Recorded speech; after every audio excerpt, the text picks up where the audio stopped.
ngira ngo biroroshye wenda kugira aho mpera.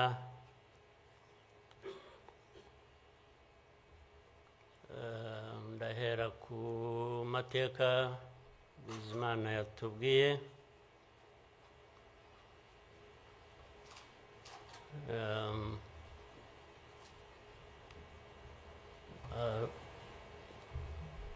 Arambuye afite ibimenyetso ashingiyeho, ariko ndagira ngo mbanze nshimire mwese abari hano mwaje kwifatanya n'igihugu n'abanyarwanda, cyane cyane mwebwe abaturuka hanze mu bindi bihugu cyangwa abihagarariye hano mu gihugu cyacu.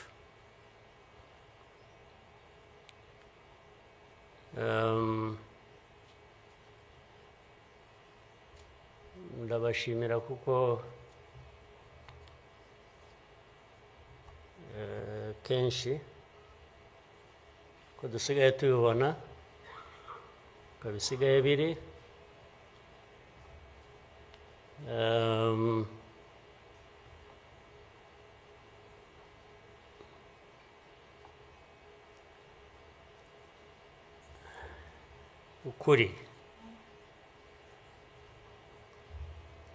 ukuri ntabwo kukigenderwaho,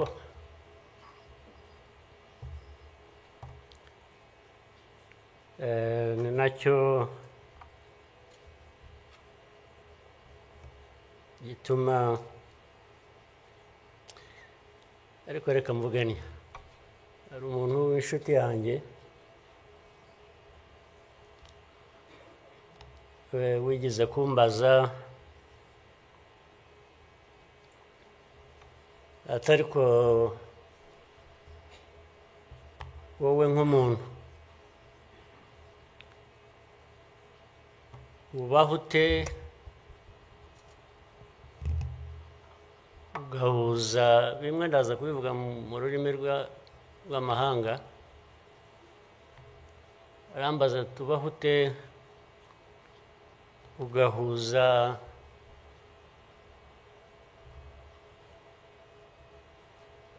the dark past and the cruel present.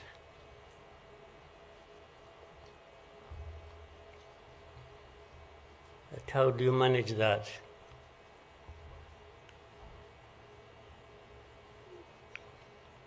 Ariko uko nabyumvaga ntabwo ari igihe yabazaga gusa, yabazaga u Rwanda. Uvuga ngo u Rwanda mubaho muti, with a very dark past and a very cruel present.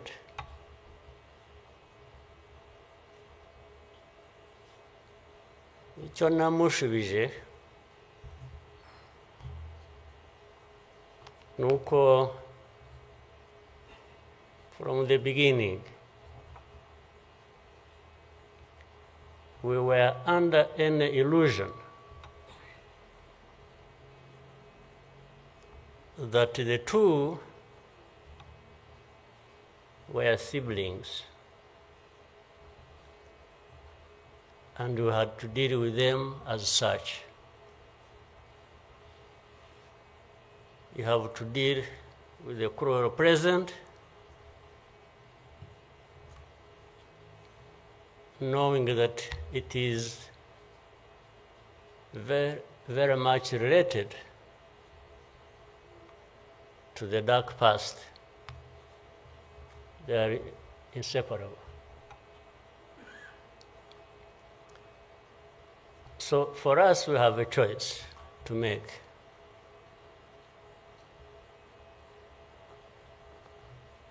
You are either crushed in between and you stop existing, or you stand up and fight.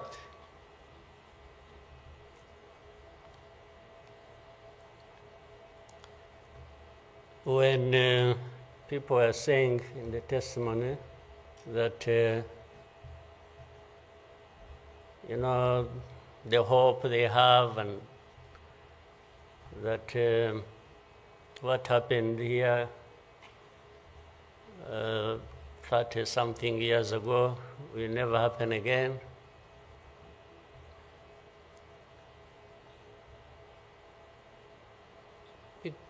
It won't be because of those who were responsible for that dark past. Will not try again, or are not even trying now again.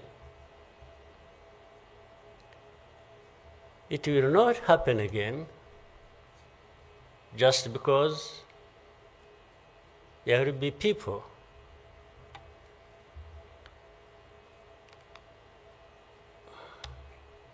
who will stand up and fight.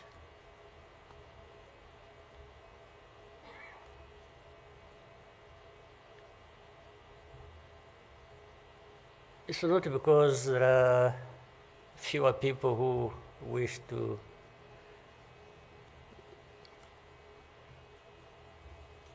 perish or who would have wished us all to disappear, this country to disappear.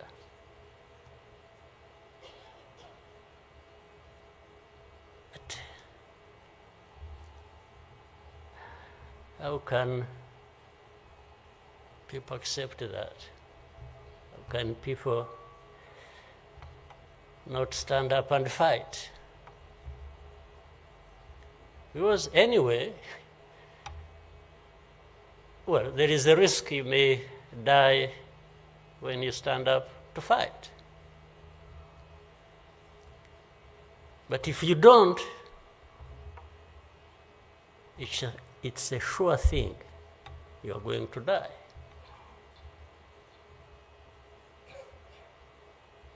So, why don't I try the former? Why don't I try to stand up and fight with the chance that you might survive and live on your life as you want it, instead of giving up and you let people treat you as if for you to live, it's a favor that they are going to do for you. Why?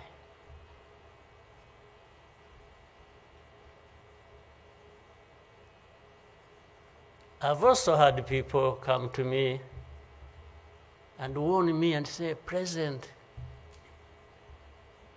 you know you are too vocal, you say things that challenge these people who have the power in their hands and they're going to kill you.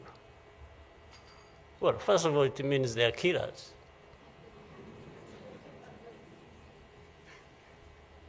But my answer to them is, you know what?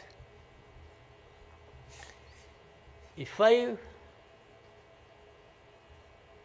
were to be there to just accept these things to happen, I don't think I would count myself as living anyway. It's like I would already be dead.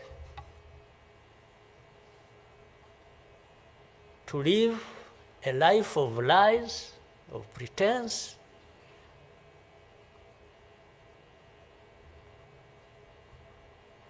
and all my life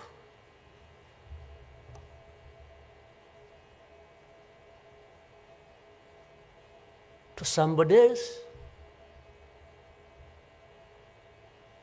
I would be dead anyway.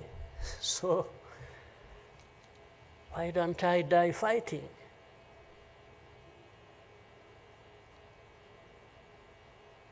So you Rwandans, why don't you die fighting? Instead of dying anyway, just dying like flies. Why? But my message goes to other Africans who live like this on a daily basis,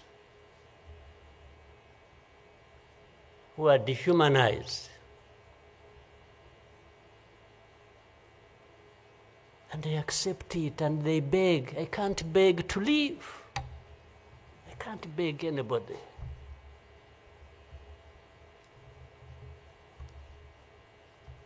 Who will fight? If I lose, I lose. But there is a chance.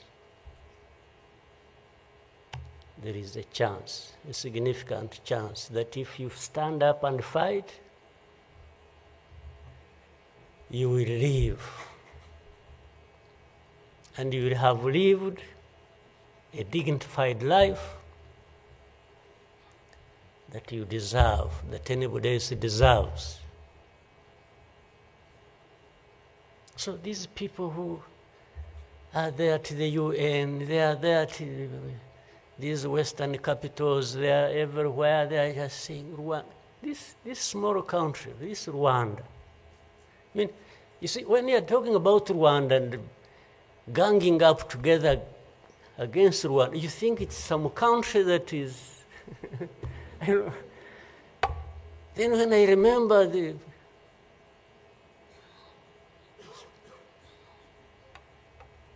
facts about it, I just imagine the world has gone amok.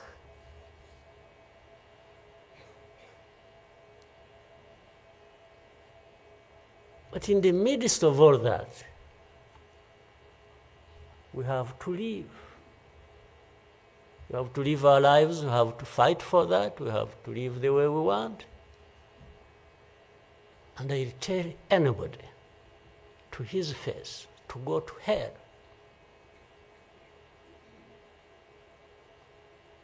If anyone comes around and thinks they can, they come and say, hey, we're going to sanction you.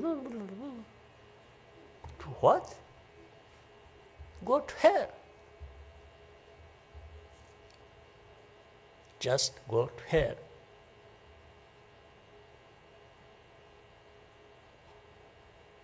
You have your own issues to deal with. Go and deal with your own issues. Leave me to mine. This is the spirit, I think, Rwandans must have in their daily lives. So my worry is not about how powerful these people are that come down upon us and throw anything at us. I'm never worried about that. I worry about one thing, which has lived on for centuries. It's for Rwandans. It's for Africans who sit back and find nothing wrong with accepting to be treated like that. That's my only worry.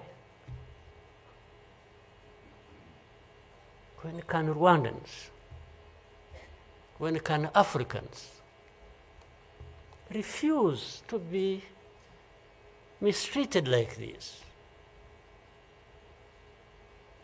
To be told they have no value, to be told that their lives have to be lived as a result of a favor they are being done by somebody else. What a shame for people to accept that even for a moment. You must not accept it. You must get up and fight for yourself.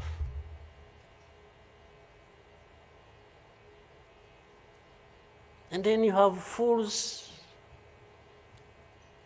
leading countries and being used as puppets.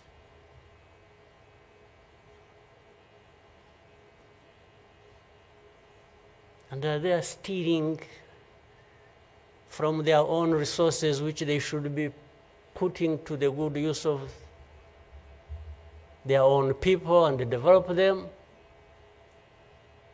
They just put everything to their own use, find billionaires in a sea of poverty,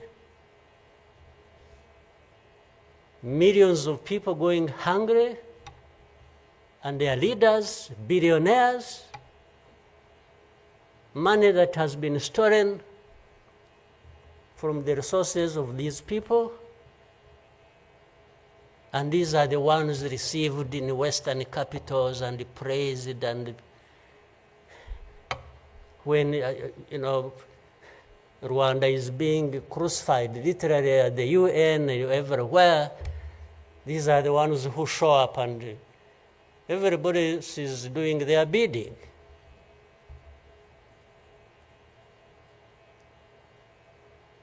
They don't talk. These ones don't even say a thing. There is somebody to say it for them.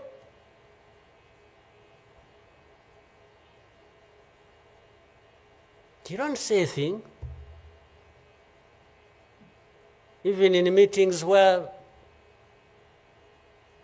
solutions are being thought about and crafted and so on, they are absent because somebody else is there. They are addressed there. When their name comes up, they say, no. You see, I see it on a daily basis. Somebody has agents, orders them, pays them to go everywhere preaching hate speech, killing people in broad daylight, setting fire on these people, burning in broad daylight. And when it comes up for discussion, they say, no, it's not this one. No. You see some other people, we look for them. But the person keeps coming up. He says, no, I will take the war to Kigali, I will remove the government, these Tutsis, we are tired of them, like they were tired of them 31 years ago. Here. And it's okay. These wonderful people, these powerful people who tell us what to do and what not to do, they are okay with that. They are fine with that.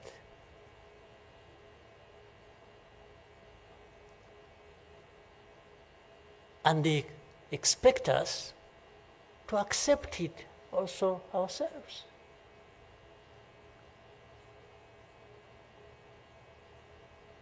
In broad daylight.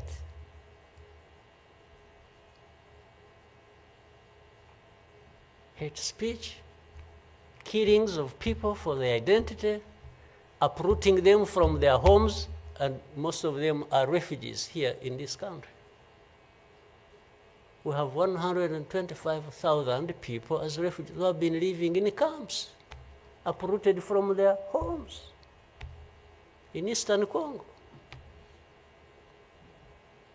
And then these powerful, good people come here and pick 1, 2, 3, another day 5, if there are many, to go and settle them in those beautiful countries of theirs. And they leave the majority here. And they expect us to be thankful that that's a huge gesture of generosity.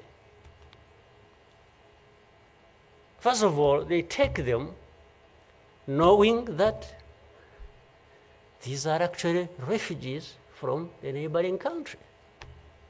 They don't take them as Rwandans. They take them as refugees from Congo. Only that they are taking very few. They are not, I wish they could take all of them. Those who wish to go and resettle them. So the rest becomes my problem. So what they have to do is cleanse Eastern Congo of all these people, bring them to Rwanda,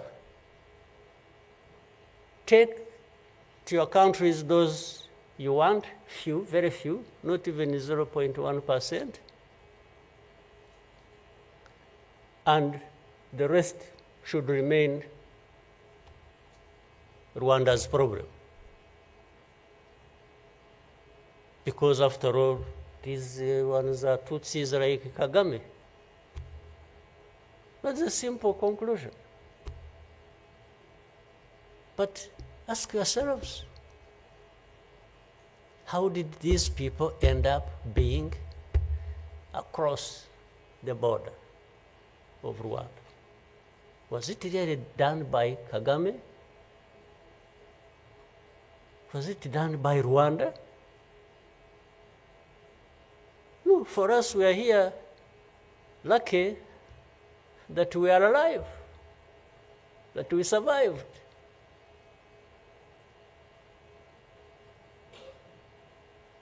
So,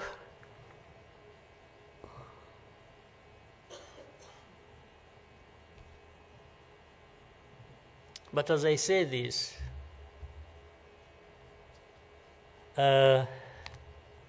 even for my sanity and the country's sanity, we have sometimes to just try to do things differently. Meaning, if you want to be helpful, if you want us to be partners, we are happy to play our part, and you can be sure you will find a reliable partner in us, irrespective of what we think about you.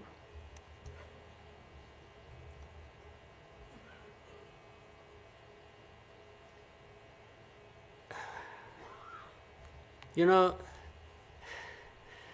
this whole thing you see every day, you know, you have heard of groups, what is it? Group of experts. You have heard of that thing? These are people who go around, experts who are supposed to know better our situation than ourselves. Can you imagine? And the ones who lead those groups are the very people connected with this history I'm talking about, or that Bizimana was talking about. Can you imagine the cynicism?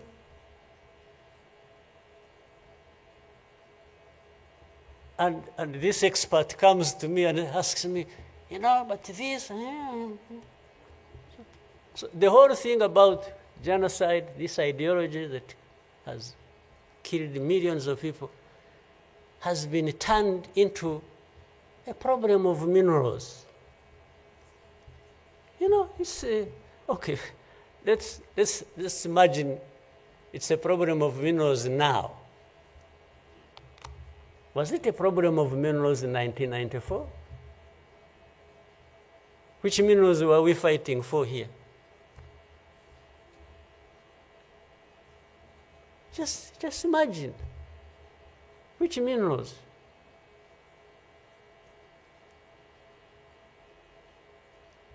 Second, if it were to be minerals, how many are actually fighting for these minerals in those places, assuming you found evidence about Rwanda being implicated in what's happening in Congo for minerals in Eastern Congo? Are you really saying it is just Rwanda? Why don't you be brave enough to say Rwanda is invading our territory we have created for ourselves and is encroaching on the minerals we are also encroaching on in Eastern Congo? Why don't you be brave enough to admit that? At least to say that.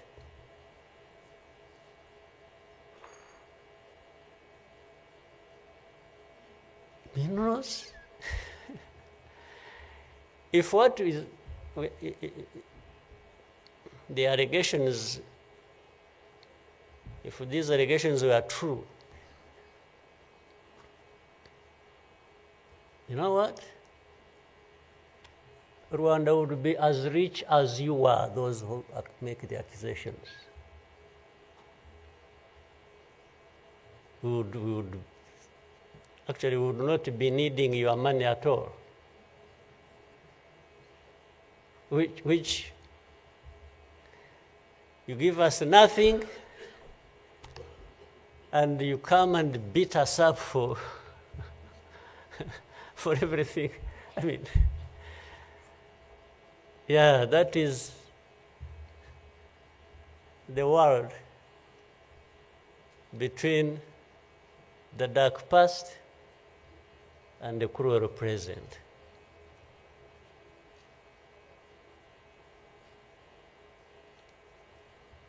But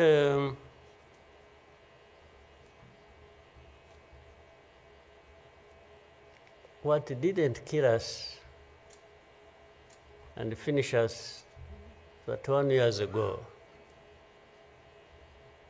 has hardened us, has prepared us for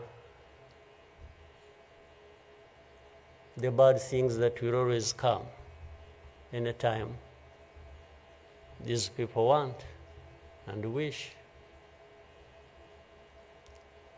Honestly, I want to assure you, we will not die not fighting like last time. And fighting does not involve invading anybody's territory, does not involve going after something that is not ours. Fighting, I mean, is if you find us here and want to treat us the way you want that we have seen in the past, I just want to assure you, you will not succeed. You will not succeed.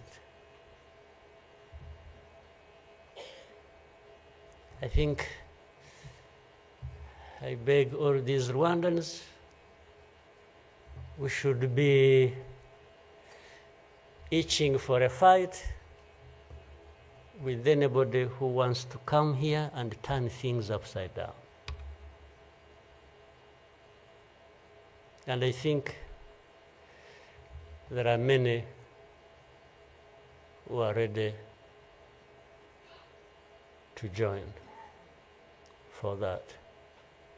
But for our friends, our partners, please, don't misunderstand us, don't mistreat us. We have had enough of it. Take it somewhere else. Take it somewhere else. You know, this Bizimana who was telling you this whole history, by the Bizimana, if you could compile that and distribute it to our friends and all of us. I actually want a copy of what you... But I think you should give our friends and others, they need to... Much as in the cruel present, facts don't matter, evidence doesn't matter,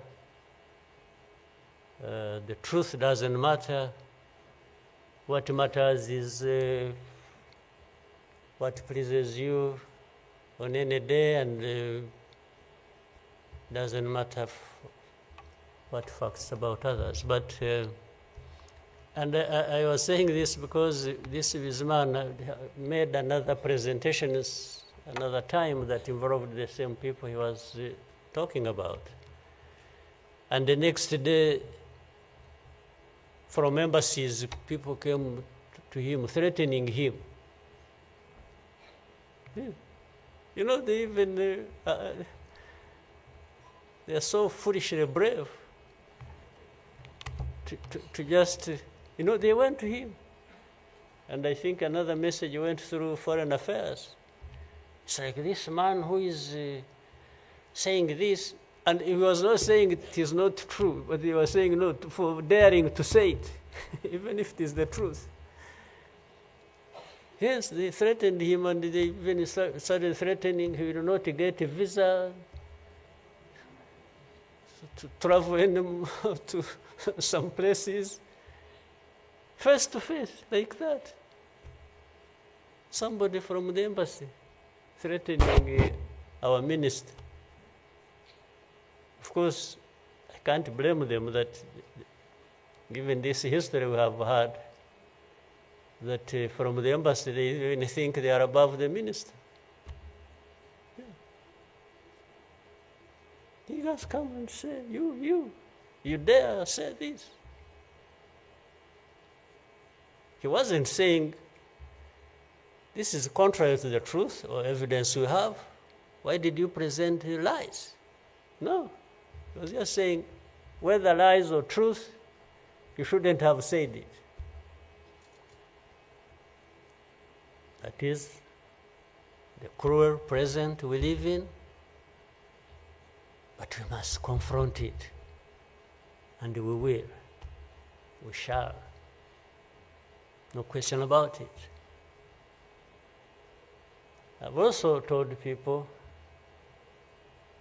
that anyway, for us, we are in a sort of not bad position, because the worst has already happened to us. I don't think anything worse will happen, ever. So those who are scared, fearful of anything, I just want to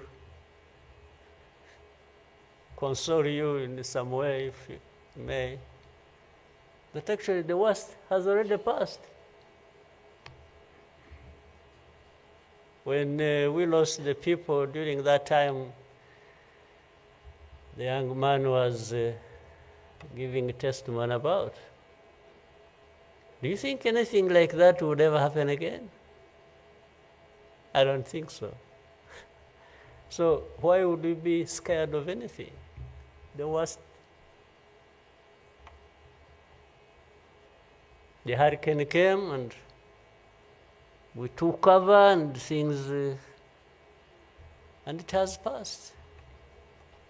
And we rebuilt. We rebuilt our strength of all kinds. I don't think there is any other hurricane that will come and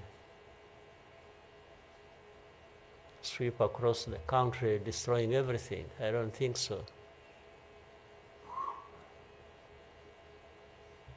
So,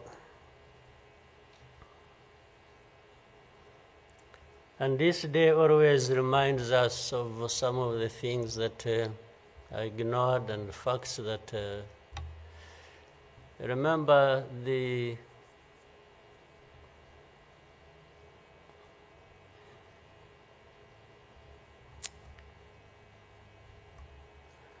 the book written by somebody many of you know, Philip Gurevich, with a very long title. And this is a man who, well, at least I would have wished if they could think of such a man and put him in the group of experts, maybe they would benefit from. But you bring somebody just because she comes from a country that colonized Rwanda and that becomes the expert. I think that's not serious. But he said that the title of the book was, "We wish to inform you that tomorrow will be killed with our families." You know, who were they informing? And who was going to stop that? And who was going to come to their rescue? Nobody. It just happened as they said it. People kept telling the world, "We want to inform you that tomorrow we're going to be killed with all our families." And who cared?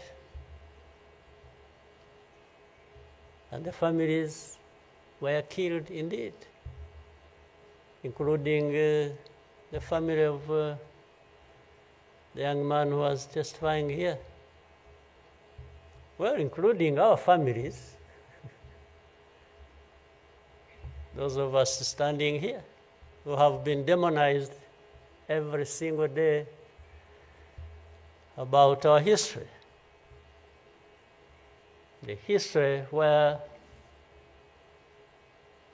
there is a force that always has been attempting to turn victims into perpetrators. So these people who give testimonies and say what happened to them, they are actually now perpetrators. They are no longer victims. So the cynicism I was talking about of what happens in this world is that these very people who barely survived and who lost everything else and their families are now the victims, the perpetrators, no longer victims. That's what the world wants to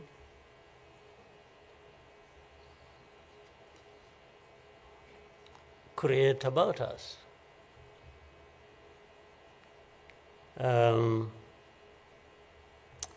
I think I should, even for,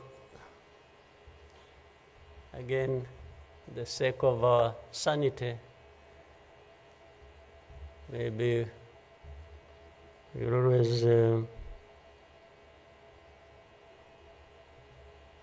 during the war times, to keep my own balance, there used to be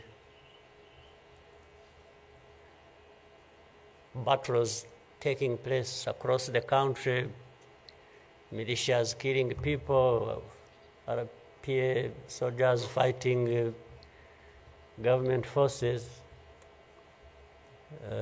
Sometimes in our movements, one of the commanders would come to me and say, "President, you come and see what has happened here." I went there once and saw a mass grave that they had just dug with caterpillars, and I think they had put in over 2,000 people. And from that lot, we found 12 people are still breathing. And we got them out. I was told the other day of the 12, I think they lived for some time, and then now they are remaining 7 out of 12. I kept following the story. 7 are still alive. I think 5 died of... But from that moment,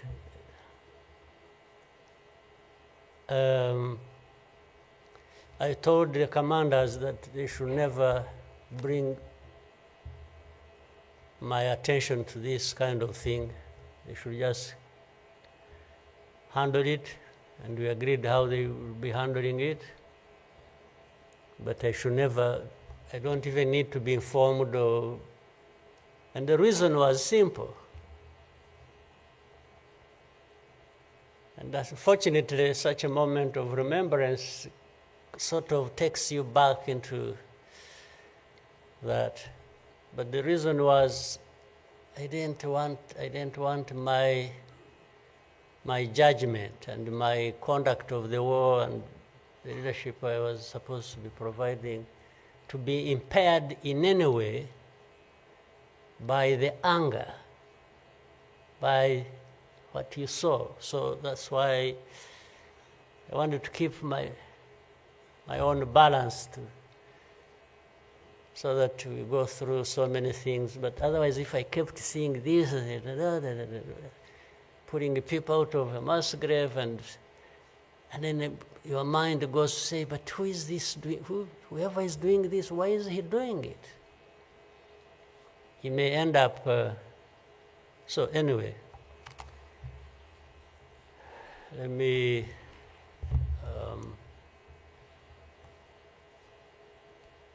end here. There will always be another day, another year to commemorate our lost people. But for Rwandans, I beg you,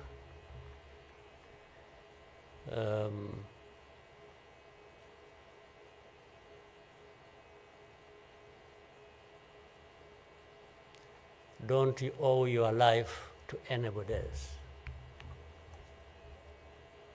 And please have the courage to deal with the situation and moment as it is. Don't offend anybody, but always fight for what is yours.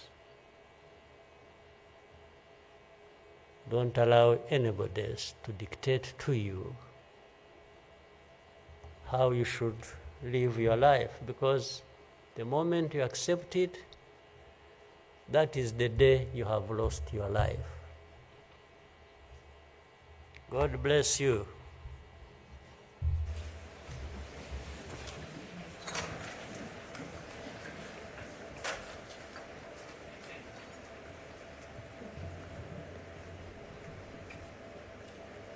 Murakoze nyakubahwa Perezida wa Repubulika kubwo ubutumwa mutugejejeho.